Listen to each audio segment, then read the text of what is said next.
Welcome back to Nick Lenz's Comic Guru Classics/Non-Classics. This is episode number 1650. Wow, who would have thought got this far? And Doubleshot number 1544. Now, I have two Marvel trades, both featuring sci-fi characters, mostly put aliens. First up is a character for the pages of Thor. We have Beta Ray Bill, which is known as basically Arrogant Star. Now, here's a fun fact for you about Beta Ray Bill. Second ever miniseries for this guy. And this guy's been around since the 1980s. He was created by Walt Simonson. And the last ever miniseries to feature Beta Ray Bill as a title character, a self-titled series for him, was released back in late 2008 as part of the aftermath of one of my favorite crossovers, Secret Invasion. Yep. That was when the last time he did it. And mostly played just one around the Marvel Universe all this time. Now, this comes right after the events of the very first story arc of Don Nicholas' run for Thor. Beta Ray Bill no longer has Stormbringer. Nope, that was destroyed by Thor in the opening story arc of Don Nicholas' run for Thor. And here, basically, he's getting himself a new weapon. And he also kind of turns into a new form for himself, where he no longer has the snout anymore. He's basically flat-faced now. That's pretty much what happens to him in this miniseries. His new weapon is a freaking axe, which I don't think it's Thor's axe. No, they don't say it is. No, actually, he does get axe at first, then he gets a sword, which that becomes his primary weapon throughout this miniseries. It's the sword he found.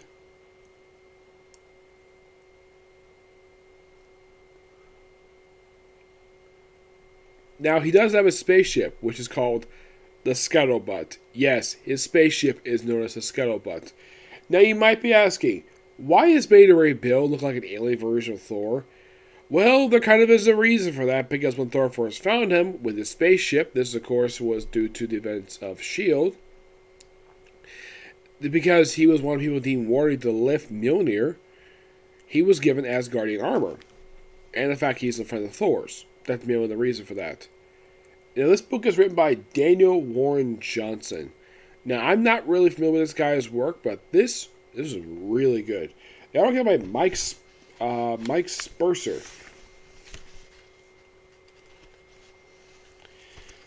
Yeah.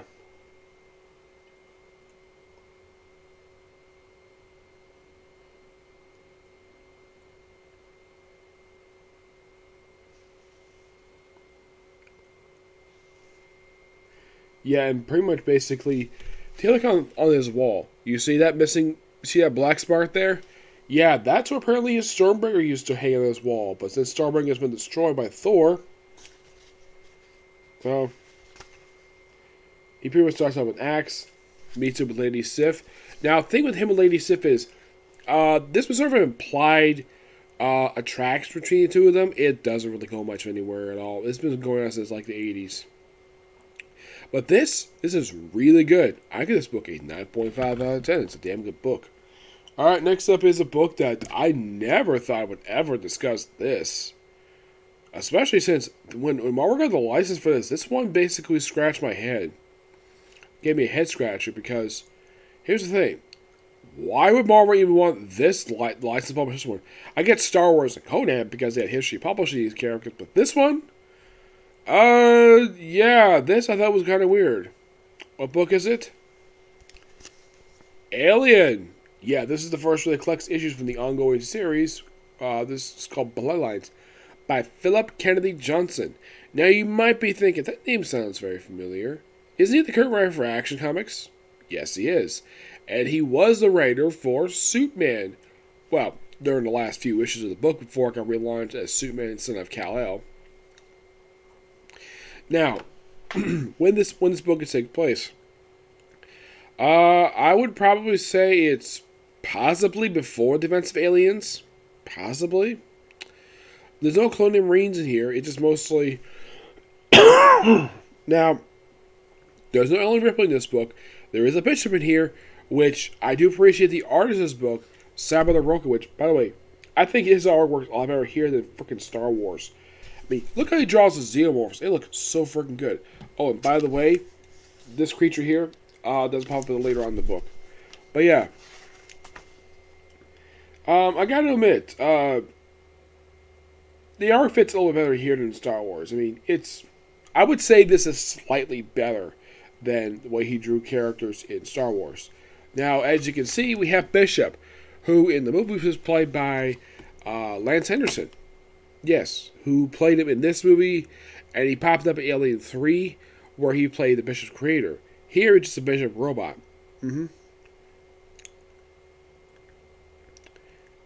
Mostly put by a guy named Gabriel Cortez, works with Weyland-Yutani Corporation.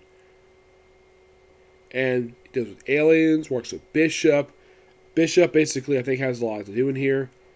But, yeah, this actually is pretty good. I don't have really a problem with the artwork here. Like in Star Wars, how work his artwork was terrible.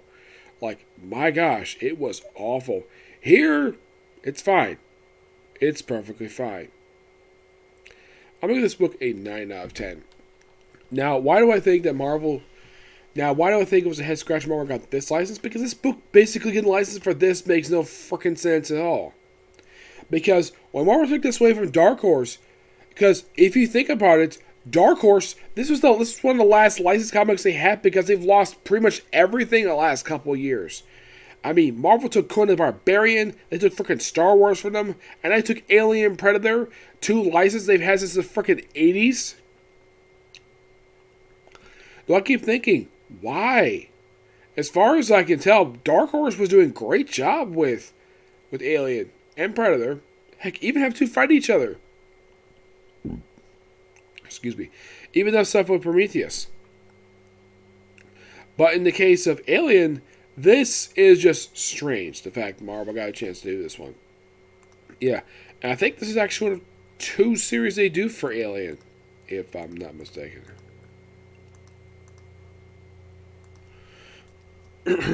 Now, in case you're curious, though, this book does contain the first 6 issues of the series, of course.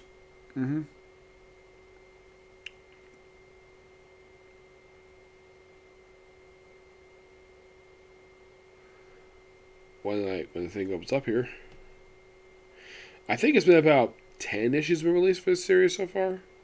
I think. Actually, 8. Yeah, this is a fairly recent release book.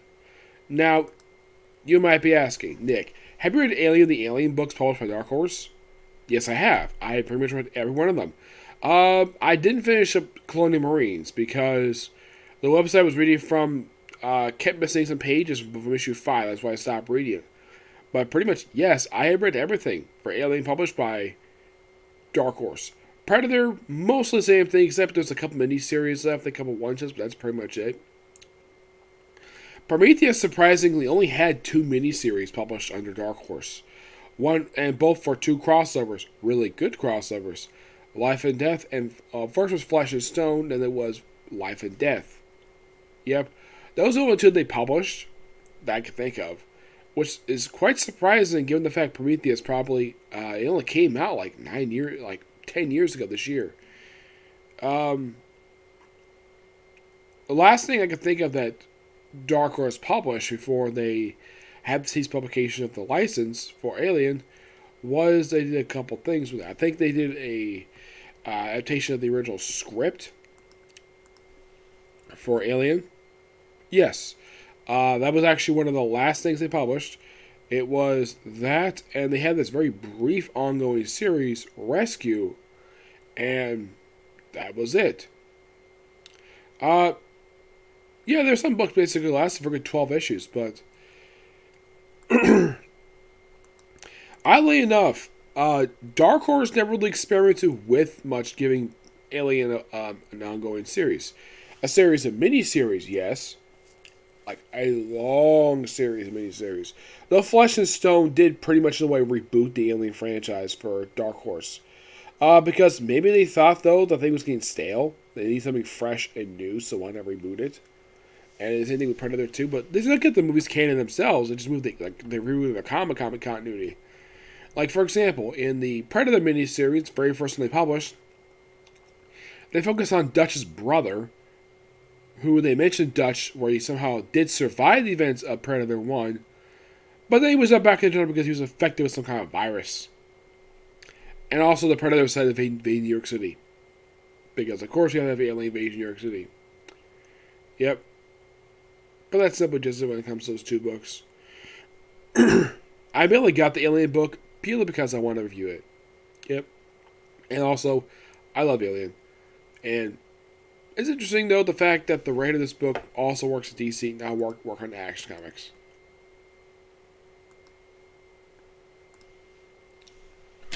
As far as I can tell, he does.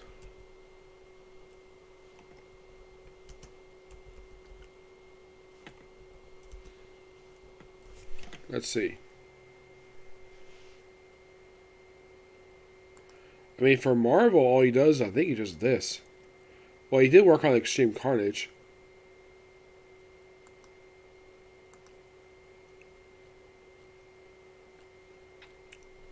Let's see, the first book he did was Marvel Zombies Resurrection, Empire Captain America, this book, and Extreme Carnage Omega.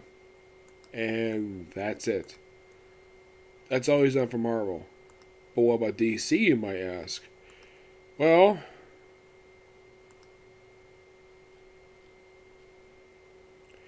he's worked on some issues of Action Comics.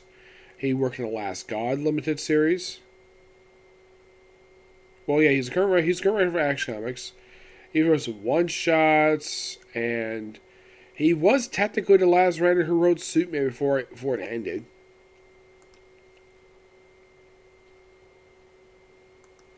Yeah. So yeah, he's a current writer for Action Comics. He wrote the Aquaman Annual, the first one. Yes, he wrote the very first annual for Aquaman. Yep, work on Secret Files for Batman, a one-shot Batman Superman, Dog Days of Summer, some Future Zen stuff, a Future State, which I will be covering those in the later comic corner. The Gotham Villains Anniversary Giant, even the Frontier number 2. I think you're one of the stories for that. He wrote the first half of the Lost God miniseries. Actually, he just wrote pretty much the Lost God. Well, he wrote the first volume of it. The second volume has not been released yet. No, it hasn't. Yes. I wrote Legends of Swamp Thing, Halloween Spectacular. Of course, the last writer for Superman. And Tales from Dark Multiverse, Hush. So, mostly put, this guy just works on this in Action Comics now. He was working on 3 books. But I think when DC ended that book, he's returned on the 2 books. Interesting though, working on a flag style for DC and working on a licensed style for Marvel. And currently, I think this is the book he's publishing, put out right now. Yep. So yeah, that's it for Sickle Review. Stay tuned for the next review, which will be 2 digital trades. Future State. Okay, thanks for the video. Bye.